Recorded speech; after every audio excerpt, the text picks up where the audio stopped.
pentagram dedicated to Henry Foreman. In the years of the primal force and the dawn of terrestrial birth, man mastered the mammoth and horse, and man was the lord of the earth. He made him an hollow skin from the heart of an holy tree. He compassed the earth therein, and man was the lord of the sea. He controlled the river of steam. He harnessed the lightning for hire. He drove the celestial team, and man was the lord of the fire. Street mouths from their thrones. Good morning, good afternoon, good evening, wherever you are. This is Alan Averill. This is Agitators Anonymous.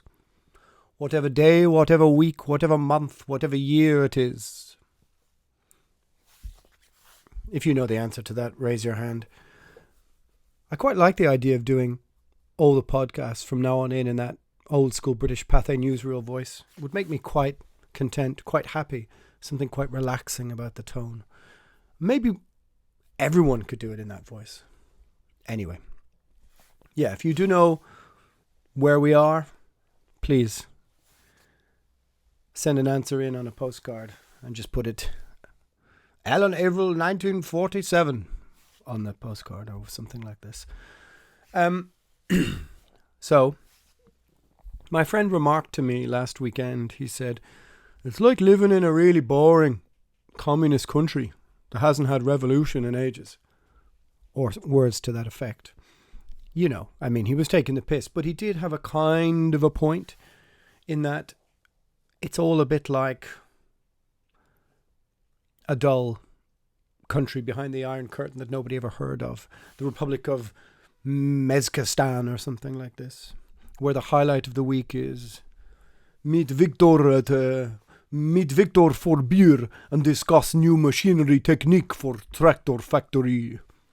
Or something like this. I'm also available for cartoon voiceovers if anybody needs any special work done. As I may need a new job very, very soon. But yeah, it just feels like we're sort of drifting along. It feels like we're just again in this holding pattern, running out of gas, running out of petrol. Nobody's really quite sure. In Ireland, our government are very cautious about what to do. I feel people are really, really fatigued with trying to get their head around what's happening. As the fact is that we aren't going to be able to get rid of this. Like rid of this. There's never going to be like no cases. So yeah, we're just drifting along. It is what it is. The last few podcasts have been a little bit more in depth, have offered me the chance of researching things a little bit more. And I have to admit that I've been really enjoying making them a bit more specific. And I think the idea is that if you trust me to come up with something interesting, that you're going to find my take on it relatively interesting. And thanks for listening to that, because the numbers keep growing and growing and growing, and that's very cool. It's good to see that there is some upward mobility with the podcast. But again, at the end of the day, it still is just speaking in an empty room. However, for what it is, doing that extra bit of research, I think, is quite an important thing. I've got a few on the boil, a few cooking. I've got one about visiting the killing fields in Cambodia. I've got one about Alan Turing, and I've got one about the Knights Templar. In fact, they're all half finished, but my brain just unraveled at that halfway point, and none of them came to completion. However, I do realize that I had asked people to ask me questions and that I would answer them. And I then realized that I'd ignored them all. So maybe with this podcast, let's just see where it goes. I will go and look at some of the questions people have asked me and try and answer them, and try and get to all of them. I'm not going to read out your name, but you might recognize some of your questions in some of them. So first things first, someone asks me, why don't I talk about politics anymore? Or why don't I think what they meant was, why don't I engage in huge, big, fiery debates on Facebook anymore? And the answer is that I just became entirely fatigued with it, in that it was only bringing me, it was only creating a very negative mental state. I was waking up in the middle of the night to finish arguments. And I mean, what really is arguing about politics online anyway? It's slinging shit into a sewer, isn't it? I mean, the way things are now, nobody ever says, oh yeah, good point. You changed my mind. Well argued. Nobody ever says that point. Nobody ever says that. Even when you're in possession of facts, the polarization is so strong.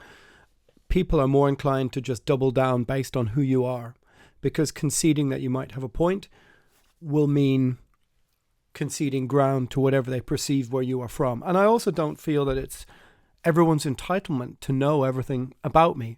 I understand that there is a certain paradox to that when you're doing a podcast, when you're broadcasting so much information about yourself and your opinions out into the ether, not knowing who is taking them up, not knowing how they can be weaponized against you. Realistically, I have 25 plus years of interviews and things I've said and done that if somebody really wanted to find something contentious, I'm sure they could. But to be hung as a middle-aged man for what you said when you were 19 or 20, there are people who will revel in that fact. And maybe I can do a whole podcast about cancel culture and what it represents. But realistically, the objective of cancel culture is just to shut the debate down, to shut everyone down. And it's about power. And it's about, well, it's also about economics. But when are things not about power and economics? But I closed down my own Twitter. I got rid of it. I felt better for it. I don't have a Facebook feed. I mean, in reality, I would really like to not be on Facebook anymore. And I do know that during this lockdown, we all spend, I think, way too much time online. At the beginning of all of this, I echoed many people's sentiments that I thought maybe the seriousness of the situation and the gravity of what it represented potentially would bring people together. But I, along with many other people, misjudged it spectacularly. And the reality was that people just dug down. They doubled down, they tripled down, they quadrupled down. And no one was going to change their mind. And because they had so much free time on their hands, the algorithm literally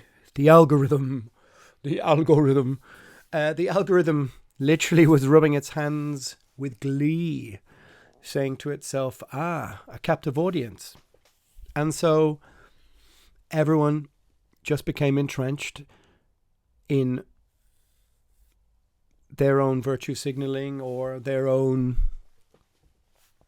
being forced their own politics. So the algorithm very careful at playing your outrage and playing your response to these things. So why don't I engage in huge big debates anymore, to be honest? And the reality is that if I was at a festival and doing a live podcast, I would quite happily debate somebody in person. The opportunity is now there maybe to debate somebody on Zoom who disagrees with me. That's highly possible. But what I do find often is that the people who disagree with you don't want to debate you. They don't want to talk to you because either they perceive you as one thing, they'll perceive you as from one side of the political divide, and that being just even hearing your opinion or being on the same platform, or they call it adjacent to you, is not what they want to do. So on those terms, often it can be difficult to speak to somebody who disagrees with you. I personally, in my previous real life as a real life human boy traveling into space on a rock with no purpose, a real life human boy, I often engaged or would go out of my way to talk to people I disagree with. I mean, I have friends on the left and I have friends on the right, and I have friends who just like tits and football. So, what are you going to do? I can argue about the offside rule. That's no problem for me. I can find the source of a debate in anything. Do you like, I don't know, King Crisps, Tato Crisps? This could be a big debate. We don't have to always talk about the Korean War or proxy wars between the United States and Russia in the 1950s or the balkanization of blah-de-blah-de-blah-de-blah. I completely understand that people are fatigued. They're really fatigued about politics. And when all of the riots and protests started in the USA, many people were asking me like, well, are you going to talk about this? And I said, well, I am entitled to not have an opinion about this, or I'm entitled to keep my opinion to myself. We are entitled to, theoretically, some privacy. Although today I was listening to Joe Rogan talk to some guy and ask, or to exclaim, come on Elon Musk, invent that, whatever that interface, so we can tell when people are lying, which theoretically is a terrible idea, because white lies and small things like that help the world go round. If you only ever knew exactly what everybody was thinking all of the time, can you imagine what a hellscape that would be, where you had no privacy to your own thoughts? I mean, this is the potential future, but what a hellscape that would be. And I'm glad that probably when that's kicking into full gear, I'll probably be dead. Who knows? Or I'll be just a brain in a jar, logged into some interface somewhere or other. Who knows? Anyway, what am I talking about? Yeah, exactly. What am I talking about? Why don't I debate all those things anymore? I'm willing to debate. I'm willing to talk to people.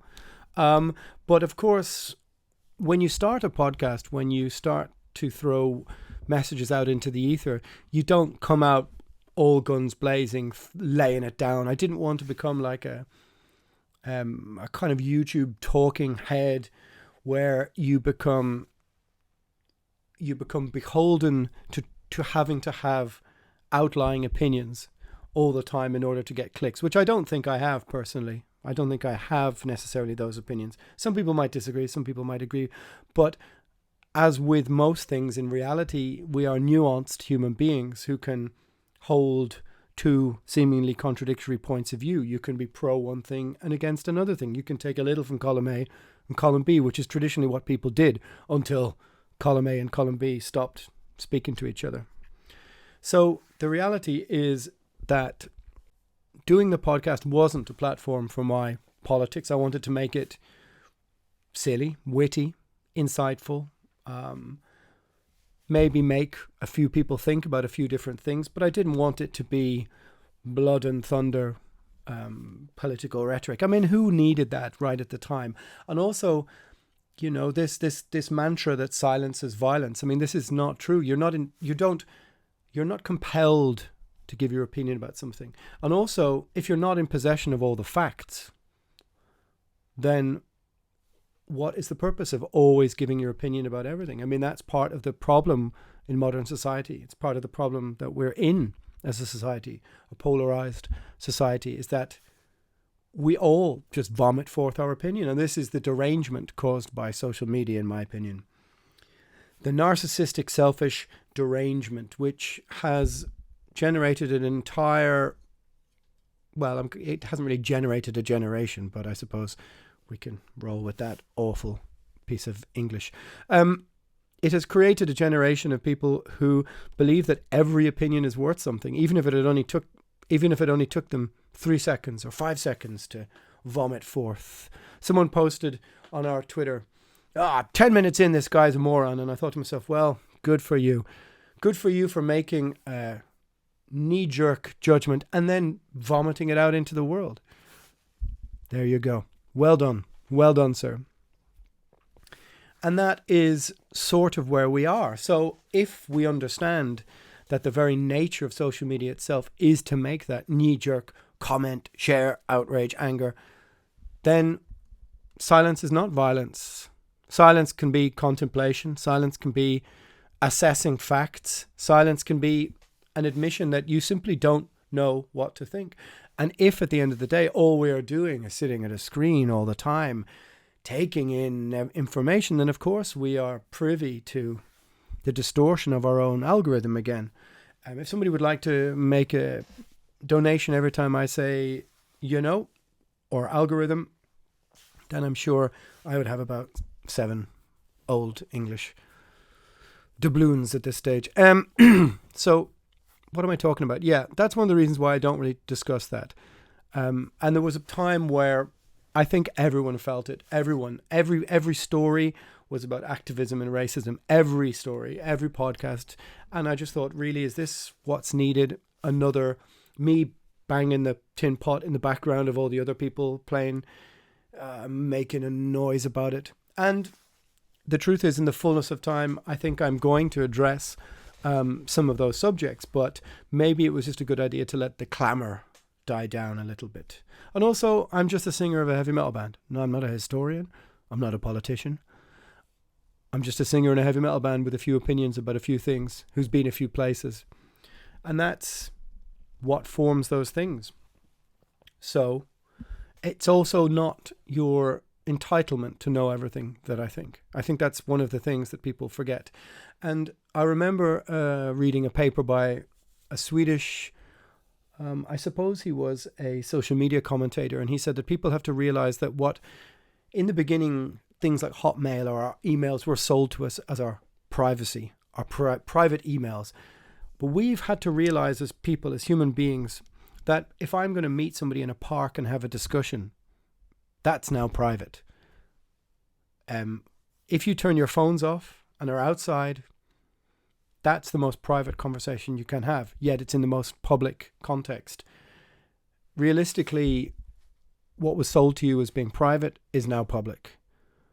So on those terms, it is better maybe to keep your powder dry. And no, that's not a reference to last week's podcast, which some of you found very amusing. My stupid week spent in America. If you haven't listened to it, maybe go and have a listen. It'll give you a little indication of what a dumb 30-year-old I was. But that's life. And if you have no stories, what are you? What measure of the man if he has no stories to tell? So that's one answer, is that yes, I might get to certain things, but no, I didn't want to set out the podcast based on those things. And also I like rambling. I like making no sense. This is the thing, is that we are, and I think one of the things I find fascinating about so much of modern social media and so many people on let's say the cancel culture side of things is this: if you were to talk to them in person and say to them, hey, do you believe in the death penalty? They'd go, no, of course not. Okay, so you don't believe in the death penalty. Do you believe in rehabilitation for people who commit crimes? Yes, but you don't believe in redemption or rehabilitation for people who have made a tweet that you disagree with. Well, to me, that's a massive contradiction, and it makes no sense. The idea that one word or one sentence on a social media platform could literally spell you being expelled from the village, that you could literally have the ability to feed your children taken from you based on an out of context sentence from 10, 15, 20 years ago. This is no way to create a society, because what happens to all the people you expel from the town square? Eventually they march on the town with pitchforks and they burn that square to the ground. That's eventually what happens. So if you subscribe to an element of cancel culture, if you troll, if you delight in the mob ripping somebody to pieces, remember that the very nature of this conversation is that eventually it comes for you. I always find that fascinating with people who I speak to at a venue and they tell me with kind of delight, oh, we stopped XX band playing here last month. And I would say to them like, well, what happens when the people further than you cancel the band that you like? The fascinating revelation that many people think that cancel culture, or let's call it for what it is, censorship, which I think is the cornerstone of tyranny and the midwife of stupidity. But censorship is like an Orwellian bridge to some form of dystopian future we've already entered. And I watched last weekend a video of young masked people burning Bibles into a big fire. Now, that's quite a secular statement, an atheistic Maoist statement, but I noticed they weren't burning Korans. Might have been a different story. But we know who burned books. Anyway, what am I rambling about? What am I talking about? I always find it fascinating that people who wish for the cancelling of other people always feel that the buck stops with them, that they will get the ultimate choice. But it doesn't work like that, because the powers above wherever you have positioned yourself will always come for whatever it is that you champion eventually. That's the very nature of the beast, so to speak. So, what am I saying? Cancel me and I'll come back with a pitchfork? Who knows? But certainly some people will. Right, what am I talking about? Questions. Questions. Many you ask. So let's have a look at them. What Primordial song would you contribute to a crap hits of all time compilation? Well, the short answer is none, really. I like all of the songs. I'm not embarrassed or ashamed of any of the records. In fact, I can position them all and myself in a place and time in my life. And so they all represent different things. I don't feel embarrassed or ashamed of any of them. I'm not embarrassing in any of the lyrics, and considering I'd written a few of them when I was 16, that's not bad. Of course, when you're 16, 17, 18, you have some, let's just say, the impetuosity of youth is very strong, and you're at that position where you think you understand the world, but yet you have never paid a bill. You know, you haven't traveled anywhere, you haven't really done anything, you haven't worked a proper shift, but yet you're not an adolescent. You're on the cusp of, I suppose you could say, the second stage of adulthood. So no, I don't really have any of those. The story behind doing backing vocals live for Destroyer 666, Lone Wolf Winter at Partisan. Well, I'd done it on lots of occasions. I just happened to make a fool of myself on that particular stage in front of more people online than I did before. So that's maybe why you saw it. Somebody asks me about touring the States. Well, I extensively answered touring the States way back in episode 4, I think. It's called Ramble On. If you want to go and find it, the second half of that, I discuss and deconstruct the mathematics of touring. And look, it's difficult. You need a working visa, 3,000-4,000 euro. You need your flights. You need to print your merch. The venues come looking for merch commission from you. Yeah, you could be 10,000 euro down in the hole before you've played a show. That's the problem. Anyway, go back and listen to that one there and you'll find it. In your opinion, a most underrated band or song that you think nobody knows about but should? Well, my favorite heavy metal album of all time is Holy Terror Mind Wars, which I think is one of the most underrated metal records of all time. Well, I would do, seeing as it's my favorite record. But yeah, go and check that out. At the moment, there's a band from Finland I love called Havokruunu, and I think that they're making some of the most amazing, uplifting pagan metal that you can find at the moment. Yeah, they're overrated, they're underrated if you want. If Exile Amongst the Ruins is 2018, can we expect a new release in late 2020? No, you can't. In early 2021? No, you can't. But maybe in middle or late 2021, possibly. We're considering starting in September with new songs. Have I ever thought about letting Simon sing a Primordial song? Well, Simon is a very good singer, but he's a traditional singer. He has a kind of very good memory for those old Irish trad songs. And if we made like an acoustic album, then Simon should sing a song. There's absolutely no doubt. I think that if you listen to the All Together, We're for One and Home, or whatever the compilation was that the Drug guys and Seasons of Mist put together, you can find Simon singing a version of The Foggy Jew, which is really good. So, how did I come to work as an A&R? And or as a booking agent? I suppose that was basically just being around the industry all the time, festivals every summer. You just happen to be in the right place at the right time. And people understand that you know everyone. You have, I suppose, what would have been called back in the 70s, the 80s, a black book of contacts. And it just seemed to be the kind of thing that you would fall into if you were in the industry all the time, that you would end up working within it. Now, of course, right now, in these circumstances, this seems like a terrible decision because you've basically put all your eggs into the pandemic basket. I've said it before on the podcast, and anybody who's been listened to me discuss the music industry in other podcasts is probably sick of me talking about it. But the reality is that for sound engineers, lighting engineers, crew, caterers, bouncers, security, bar staff, before we even get to the bands, the drivers, everything. This is people don't really, at least I don't see any discussion in the mainstream media of the potentiality for the collapse of live music, the collapse of counterculture, which is what really worries me, because the Ed Sheeranization of our modern mainstream culture can survive. Any cunt with an acoustic guitar can sit in the corner and play drab pop music to people sitting eating their dinner, and our government, I think, would probably say, hey, look, there's live music for you. What are you talking about? And you can go online.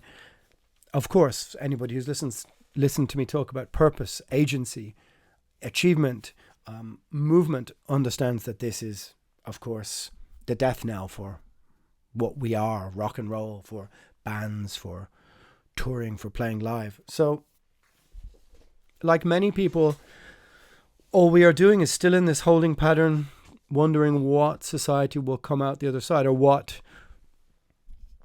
culture will come out the other side. So, yeah, complicated. Who do I think is going to win the election in America? Wow, okay. Again, I haven't mentioned the T word through all these podcasts. I mean, look, if you elect a clown, expect a circus, right? I mean, there's a theory that we get the politicians we deserve, but this is something else. I don't know. I mean, realistically, by now, the crazy situation that the world is in, it really needs a steady, even hand on the tiller. It doesn't need either a circus announcer, and I don't think it needs hardcore activists either who wish to tear everything down. It needs a steady, even hand to just place a little bit of calm on people, because I think that if we're in the situation like we are right now next summer, I think people are going to want to go and tear the pavements up with their bare hands. People need definition and purpose. They need an end in sight. And even if that means in the West, we have to accept risk as part of our life, as part of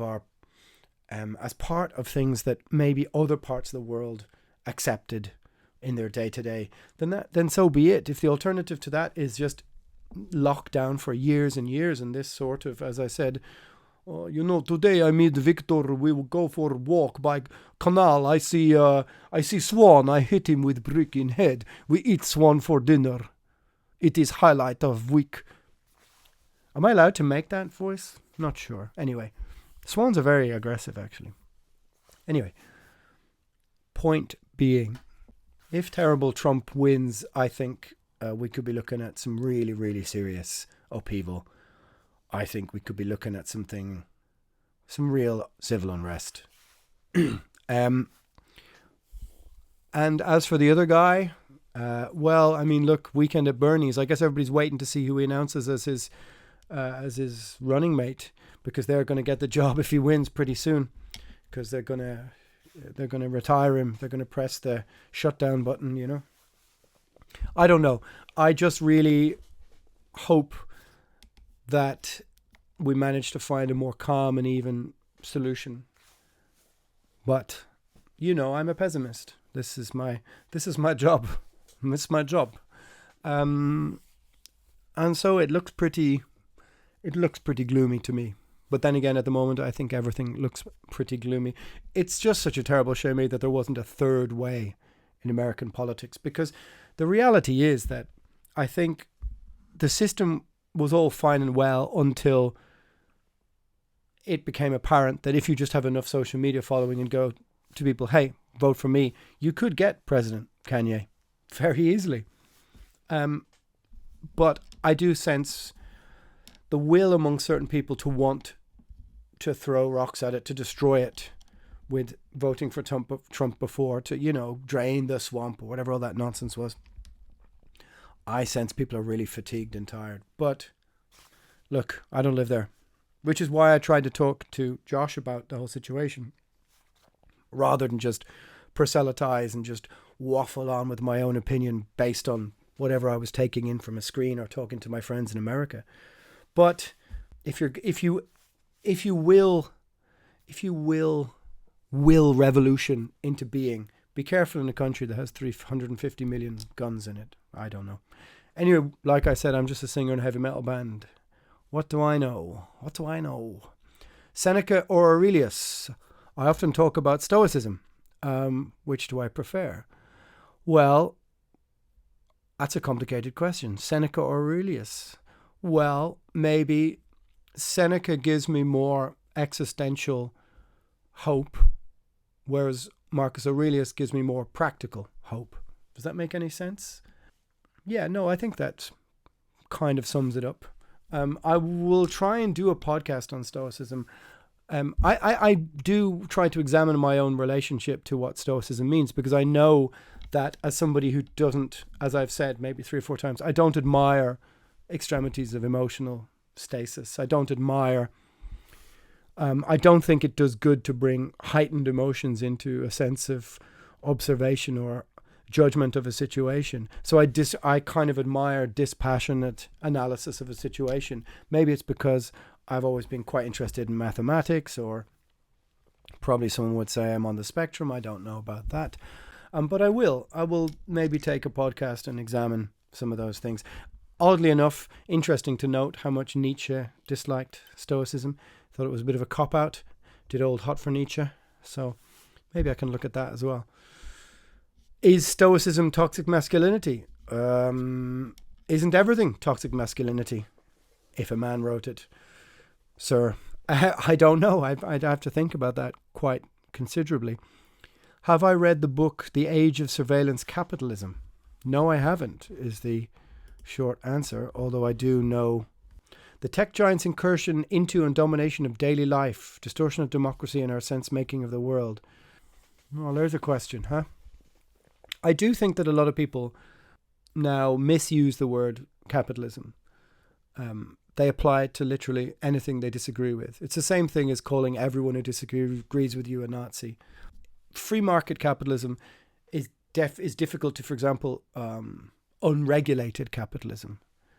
There are differences in these terms. I mean, originally, what does capitalism mean? It's the mechanisms of trade, which we have to acknowledge, is where society moved after the Industrial Revolution to allow regular working people freedom from the feudal system or the monarchical system, and to be able to develop elements of trade between peoples, i.e., you make shoes, I make shelves, okay. Do you barter, do you trade, or do you work out what each is worth in relation to demand? Maybe it's a very simplistic way of looking at originally what capitalism meant. My point being, though, that I think people just overuse the word and they apply it to everything that they think they dislike. And I see the destruction of capitalism in many people's current, it's like a sort of a Twitter bio, like a cool thing to write. But yet they've benefited their whole lives from that system, or they've been to colleges, been educated. They benefit from the industrial, electrical, all the mechanisms of capitalism. And when they espouse its destruction, I always say things like, well, who works the electricity grid? If you want to destroy society, destroy capitalism, and let's have anarchy, which I think is a utopian ideal. But who has their finger on the nukes in an anarchist society? Anybody know? Who, if you're an ambulance worker, who works in hospitals, who will drive ambulances into areas that have no security in them? Who works the electricity grid? Who delivers food? Who delivers the post? Who delivers the mail? I think as an idea, I once read the book, the biography of Crass. I did a paper on Crass. I was very interested in late 70s, early 80s anarcho-punk. Basically because I kind of hated 77 punk. I just thought it was, middle-class art students masquerading at dress up, which I still do. Maybe I should do a podcast about that. But I read the biography of, or the, diaries of Crass, and their communal anarchist system worked when they had the farmhouse or whatever on the countryside and at 30, 40 people. But slowly but surely, even in that small group of people, hierarchies started to form. And of course, at the heart of anarchy is destroying power structures. So imagine that on a citywide scale. I just think it's a kind of cool thing to say. Destroy capitalism, well, or tweet destroy capitalism. The paradox of those two different things not being self-evident to the person tweeting them. It's complicated. It's complicated. I mean, once you remove the barriers, once the regulations on any of these things. So I would always say there's a difference between the capitalist ethos and, for example, the unregulated free market that caused the crash or the crisis in 2008. I think they're different things, but I think also, again, people will apply the word to things that don't really mean that. Does that make any sense? No, probably not. Or I could have just said, I didn't read the book. Somebody asked me to do a commentary on Redemption at the Puritan's Hand. I did it. It's a video cast up on the band's YouTube channel. Story about the most interesting places you've seen on tour. And not drunken stories. Not drunken stories. Oh, I see. Okay, but more on people, culture, architecture, outstanding objects, cities. As if I was working in a travel company who's trying to sell you places to visit. Wow, well, I'm afraid that wouldn't be much of a job right now, would it? No, it wouldn't be. Well, I've seen so many amazing places. I mean, the thing about prior to the lockdown is that I never took this for granted. Maybe 10, 15 years ago, I would have taken it more for granted when all I was really, you're singing, you're doing whatever, but it's also about hanging out, the party, the sex and drugs and rock and roll and blah, blah, blah, blah, blah, whatever that is. Then the last couple of years, traveling to walking through across the gangway in Buenos Aires airport or landing in Santiago or, walking around the streets in a small town in Mexico I really felt I was drinking in the experience quite gorgeously. Is that the word? I don't know. Yeah, I didn't take it for granted the last couple of years. And I regret some of the places we didn't get to. I loved being in Russia. St. Petersburg is one of the most beautiful places I've ever seen. It's staggering, and I went there when it was freezing cold and snowing and had a very odd experience for a week and a half in Russia. Some of those middle towns in the middle of nowhere in Russia. And this can be grim place to go, to go to Novgorod or Perm. Yeah. You want to try that in minus 25. Anyway, I think also Cambodia, Vietnam, very interesting places. I always was fascinated with Vietnam. I mean, the Ken Burns documentary, which is about 20 episodes long, is possibly the greatest thing ever. If you can find it on Netflix, and I devoured the whole thing in about 4 or 5 days. It's absolutely mind-boggling, and I think gives you a very good indication as to why America is going through some of the problems maybe it is now, that they have roots in Vietnam. This is the first time I think that maybe where the American dream was shown to have some cracks in it and mistrust between the people and their institutions of state and the media and this kind of thing. Vietnam, Cambodia, absolutely amazing place.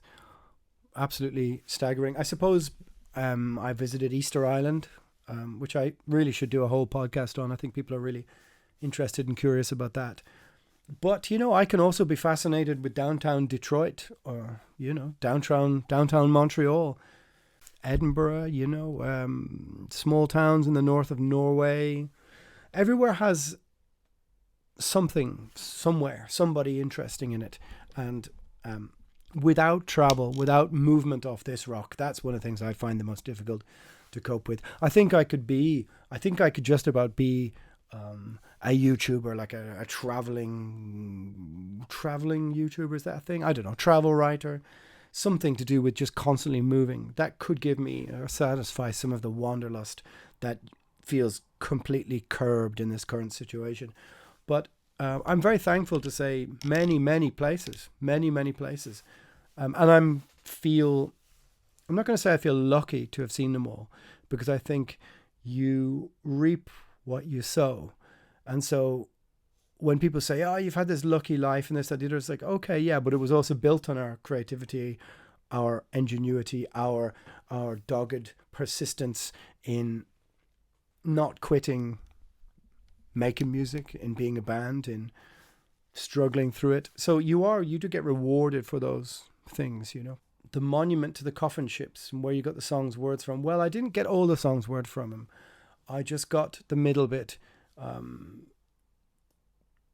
with nerve and muscle and heart and brain. They're lost to Ireland, lost in vain. This was on like a mass gravestone that I saw. I'd been trying to write a song about the coffin ships and about the famine for years before managing to write the coffin ships. But what I didn't want it to be was a history lesson. I didn't want it to be, in the year 1845, the blight came and the potatoes failed. And I didn't want it to be like a history lesson. So I wanted to find this human angle to it, this human element. And the idea struck me. This may sound really incongruous and really strange, but the idea that elephants go and find somewhere to lay down to die, and many animals do this, they know they're going to die, so they go and find a place to die, struck me as very, like almost something we've forgotten how to do, maybe. And so where the animals lay down to die, and I thought, how can I make this human element within the coffin ships? So the idea was that wherever you are from, that you would see yourself in this tragedy. I didn't want to make it anti-English or anti-imperialist or anti-anything else. It wasn't a rebel song. It wasn't meant to be like that. It was about the movement of people, the migration of people and the death of people and absolute tragedy. And so on those terms, I wanted to make it reverential to all of those people, but yet not lecturing. Does that make any sense? All right. Biggest non-metal influence on the Primordial sound. I suppose that's Irish traditional music, sir. Most of the other guys, I suppose I'm the least trad guy. Me and Michael are the least Irish trad people in the band. I'm more of a traditional heavy metal person, I suppose. I mean, Wasp means more to me than Planksty. That's just the way I grew up and the way it is. I'm not into I'm not into jigs and reels. Doesn't do much for me. I like really sad, mournful stuff. Like we've been using this intro for Primordial for years, Liam Weldon. I think it has to be the greatest piece of singing I've ever heard. Dark Horse on the Wind, Liam Weldon. Try and find a record if you can. It's staggering. So many amazing songs on it. Via Extasia is one of the greatest ballads I've ever heard. Whoa. I get goosebumps even thinking about it.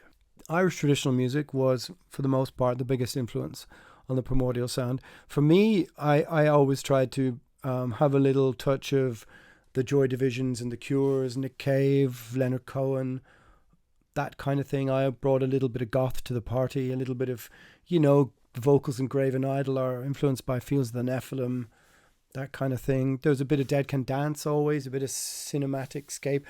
The idea of trying to write songs that were big movements, that were quite sort of, they didn't have a chorus and a this, that and the other necessarily. They were like movements of music. I tried to be into classical music for a while when I was 18 or 19, but it never really stuck. Some did, some didn't. But I listen to a lot of different kind of music that isn't metal. But as for influencing us, yeah, I suppose it's traditional music. What do I think of the future of this folk revival? I'm not sure what that means. I imagine what you mean is Heilung and all these bands that have followed on from Wardruna. And I did a podcast about that, I think. The reality is that Heilung is perfect for a modern visual age. It's for people who game. It's all the characters look like characters from a game. If you took the visual away, would I listen to the music? Probably not.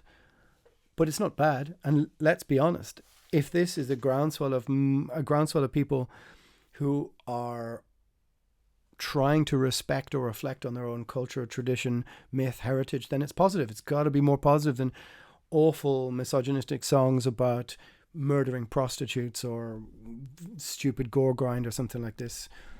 Don't set the gore grinders after me. Yeah, no, it's got to be something positive in it. It's enshrined a strong image of femininity within the music, which I think is quite respectful. I think is quite empowering. I think it's good role model for lots of people. As for what the music is, I don't know. I have a feeling me and Kieran and Simon, if we were put together for 5 or 6 days, could make an album of this stuff. Celtic drumming with vocally, this kind of stuff, and have a feeling we could make it pretty easily. But, it's about the optics, and that's the world we live in. So, yeah, more power to them. It doesn't bother me. I mean, it's unusual and interesting to observe. And I do wonder if people like it as much as they think they do. But maybe they do. What's it got to do with me? But I will say that, especially doing A&R stuff, every week you would be sent things like Polynesian tech death metal, which you could tell had been influenced by alien weaponry, or like this band The Who from Mongolia with 25, 30, 35 million views on their songs and huge production costs. And to me, like this, it sounds like Warriors of the World. It's like Manowar with, and then they all look like they're from that awful TV program that everyone likes about the biker gang. I can't remember the name of it. Something, I can always think of Black Rebel Motorcycle Club for some reason, because my friend likes them. But I'll think of it in a minute. You know the one I mean. Everybody wears T-shirts of it, or they did. I suppose they don't anymore. And so there's something calculated about it, which is that if somebody sat down and went, okay, dress these people up as members of Skyrim and send them to X place, and we do this, or let's say let's mix In Flames and Aztec culture, and you put them together and made the video huge enough, I think it will be popular.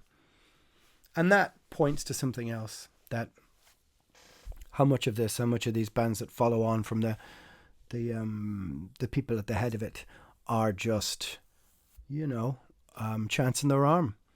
Do I write an album of this and pick 6 beautiful people and tell them, go, right, put your body armor on, paint yourselves up, we're going to go and make a video, and you spend 2,000 or 3,000 euro or 5,000 euro on the video, and then, that's your cue to tons of clicks and headlining a festival. I don't know if it's that easy.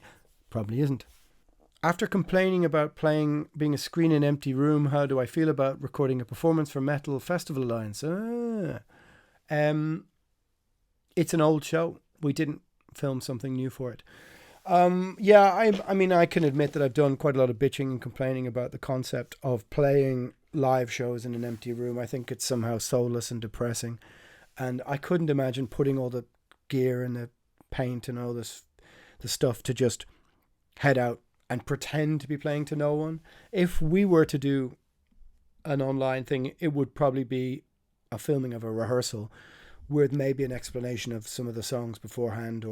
But if you think we're all going to stand in a line and headbang and pretend to play live, I don't think that's going to happen. It's just, there's something so horribly depressing about that thought that here lies the grave of rock and roll.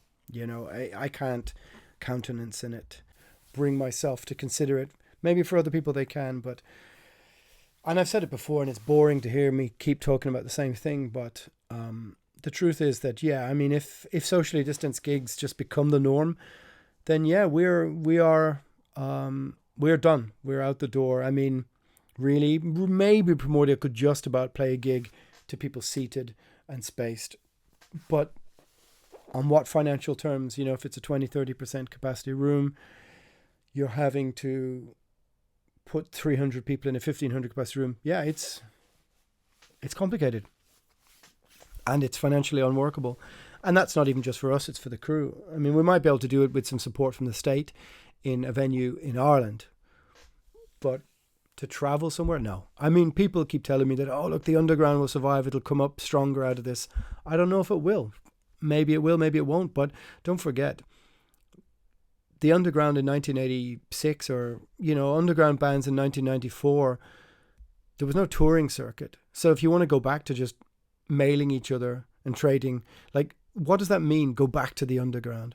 I mean, if that just means going back to sending emails and trading files instead of writing letters and sending cassettes in the post, I don't really want to go back to the underground, because the underground wasn't where we all went on tour and played festivals. Playing live is the artery of this kind of music. Take that away and you take away its lifeblood. And okay, so the first touring, for death metal and black metal bands was maybe like 1993, but it was still very piecemeal. They weren't always doing it. Like, you read stories of when Sodom started, they did a tour, I think in 86 or 87, which is the first tour, and they're going the first three, and it was 3 years after they released the first EP. So there wasn't a touring circuit in 85 as we understand it now. And if you asked Mille from Creator and said, hey, Mille, do you want to go back to 1985? He'd go, no. Maybe 2015 would be good. Because there wasn't a touring and festival circuit. There wasn't, bands couldn't do this, and you see, and this is not just for me in a middle-sized band. Underground bands were able to go 3 to a van and go out and play and tour Europe to 50 people and not lose. That's gone. So what does that mean, go back to the underground? Because to me, the underground was making a fanzine, writing letters, making a demo, answering 30, 40 letters a day. That moment is gone. But if the alternative is just writing emails and writing music on my Mac in front of me here, then I don't think that that's a place I want to go back to. Now, some will say maybe you have no choice. Well, maybe so. Maybe I'll just become a serial killer instead. Watch this space. Or if anybody needs me, best country to perform and why? In brackets, Finland. Well, listen. Finland has been one of the best places to play over all the years, and some of my favorite and best stories are from there. But the thing about it is, and I'm very thankful for this, or for what it was that everywhere was great. Very, very few Primordial gigs were just poorly attended and nobody gave a fuck. And there's been the odd one, but very rarely, because we don't play that often. We play enough. But what I found is that the weight of the music and what it is about, the importance of the message, so to speak, transcended the ability for people to be able to just be completely passive or, not engage with it. If you thought Primordial was boring at a festival, you're not going to come into the tent. That's just the way it is. But if you do love us, then you're properly engaged. It's not a passive band. It's not a 6 out of 10 band. It's not like, meh, yeah, whatever. Yeah, they were okay. Meh. Because we're not singing about nonsense. We're not singing about dragons or gore or blah, blah, blah, blah. I mean, the indifference mentally, morally, emotionally that you can have to those things. How could anybody really feel super fired up emotionally about, I don't know, a song about driving a car fast, or maybe you like cars a lot, I don't know. How can you really get your teeth emotionally into a fantasy story about killing people with a chainsaw? I don't know. That was never an option for me. The option was always, it had to be about culture, mythology, myth, tradition, heritage, something serious, because it felt like you were dropping the ball on a great artistic tradition and the ability to transmit a message to people, or to be able to try and speak to them on a emotional and intellectual level, and to just waste that by going, oh, here's our album about how much beer I drink or whatever. So there we are, an hour of absolute waffle. And I'll do it again and take more questions, and we'll see where it goes. Maybe there's been something interesting there. Maybe there hasn't. Maybe there's been something you've disagreed with. That's fine. It's your prerogative to disagree. But you know what? Just disagree. It's fine. If there's something that's offended you, remember that it's your choice to be offended. It's as simple as that. Anyway, what am I talking about? Who knows? I think I will go back to talking like this for the foreseeable future. So I will see you all next week. Goodbye. Oh yeah, maybe not. I didn't do any of the socials, blah, blah, blah, blah. I mean, look, realistically, few people have got to the 59th minute of this, but Instagram, Nemtheanga _primordial, Patreon, my name, 2 capital A's. See you guys next time. Metal never bends.